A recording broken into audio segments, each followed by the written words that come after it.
Raven by Edgar Allan Poe. Once upon a midnight dreary, while I pondered, weak and weary, over many a quaint and curious volume of forgotten lore, while I nodded, nearly napping, suddenly there came a tapping, as of someone gently rapping at my chamber door. "'Tis some visitor," I muttered, tapping at my chamber door. Only this, and nothing more. Ah, distinctly I remember, it was in the bleak December, and each separate dying ember wrought its ghost upon the floor. Eagerly I wished the morrow. Vainly I had sought to borrow from my books surcease of sorrow, sorrow for the lost Lenore, for the rare and radiant maiden whom the angels name Lenore, nameless here forevermore. And the silken, sad, uncertain rustling of each purple curtain thrilled me, filled me with fantastic terrors never felt before. So that now, to still the beating of my heart, I stood repeating, "'Tis some visitor entreating entrance at my chamber door. Some late visitor entreating entrance at my chamber door. This it is, and nothing more." Presently my soul grew stronger, hesitating then no longer. "Sir," said I, "or madam, truly your forgiveness I implore. But the fact is, I was napping, and so gently you came rapping, and so faintly you came tapping at my chamber door, that I scarce was sure I heard you. Here I opened wide the door. Darkness there, and nothing more."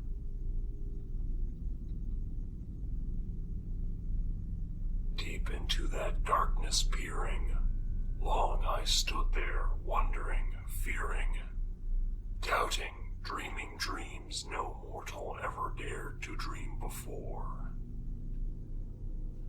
But the silence was unbroken, and the stillness gave no token, and the only word there spoken was the whispered word, "Lenore." This I whispered, and an echo murmured back the word, "Lenore." Merely this, and nothing more.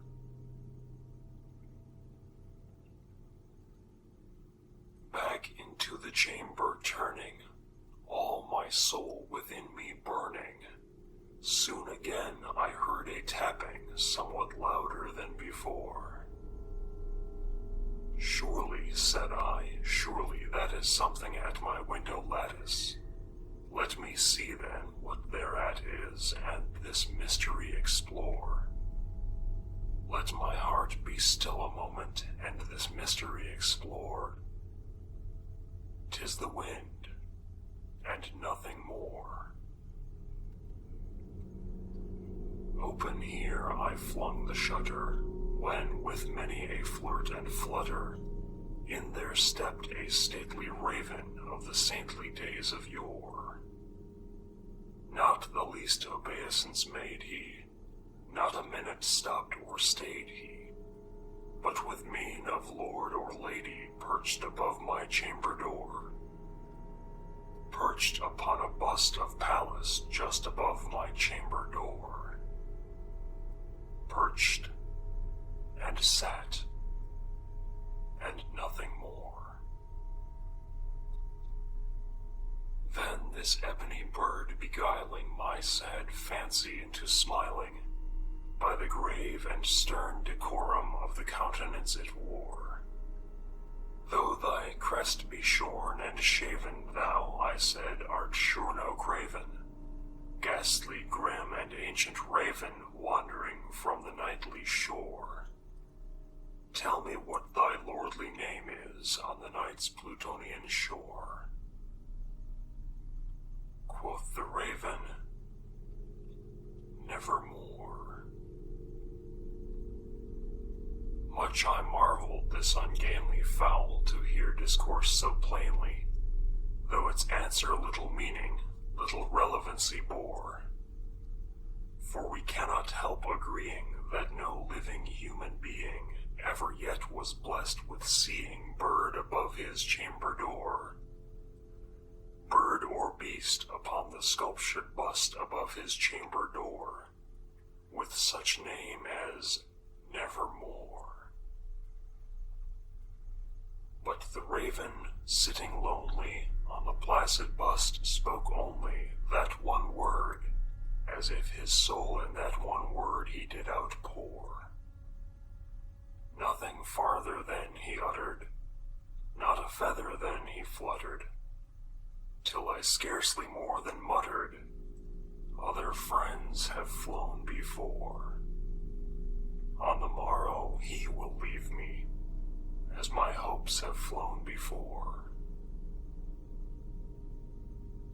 Then the bird said, nevermore.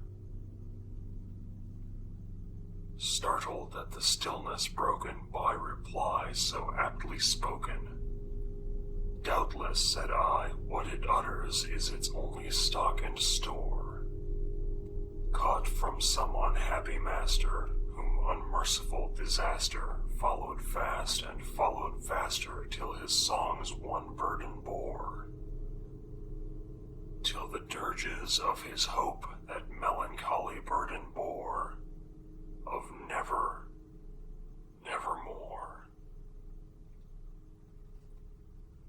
But the raven, still beguiling all my fancy into smiling, straight I wheeled a cushioned seat in front of bird and bust and door. Then, upon the velvet sinking, I betook myself to linking fancy unto fancy, thinking what this ominous bird of yore, what this grim, ungainly, ghastly, gaunt, and ominous bird of yore meant in croaking, nevermore. This I sat engaged in guessing, but no syllable expressing to the fowl whose fiery eyes now burned into my bosom's core. This and more I sat divining, with my head at ease reclining, on the cushion's velvet lining that the lamplight gloated o'er, but whose velvet violet lining with the lamplight gloating o'er, she shall press, nevermore.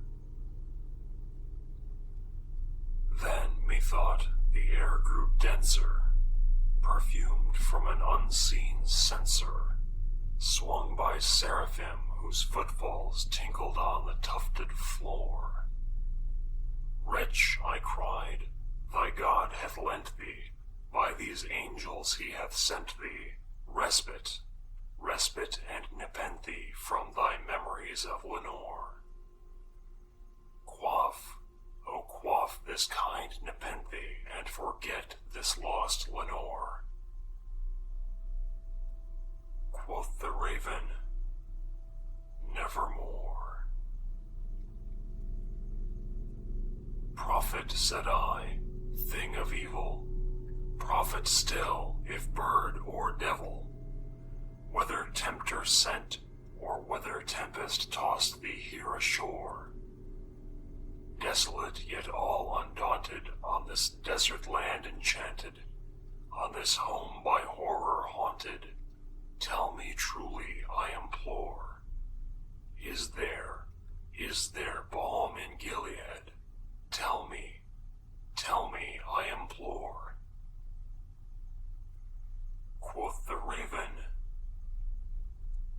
nevermore. Prophet, said I, thing of evil, prophet still, if bird or devil, by that heaven that bends above us, by that God we both adore. Tell this soul with sorrow laden, if within the distant Aidenn it shall clasp a sainted maiden whom the angels name Lenore. Clasp a rare and radiant maiden whom the angels name Lenore. Quoth the raven, nevermore. Be that word our sign of parting, bird or fiend, I shrieked upstarting. Get thee back into the tempest and the night's Plutonian shore. Leave no black plume as token of that lie thy soul hath spoken. Leave my loneliness unbroken. Quit the bust above my door. Take thy beak from out my heart, and take thy form from off my door. Quoth the raven, nevermore. And the raven, never flitting, still is sitting on the pallid bust of Pallas just above my chamber door. And his eyes have all the seeming of a demon's that is dreaming, and the lamplight o'er him streaming throws his shadow on the floor. And my soul from out that shadow that lies floating on the floor shall be lifted nevermore. Thank you for listening to this reading of The Raven by Edgar Allan Poe. Your integration into the Dream Clinic construct is nearly complete, and the next available doctor or nurse will be with you presently. We hope you enjoy your visit. Good evening.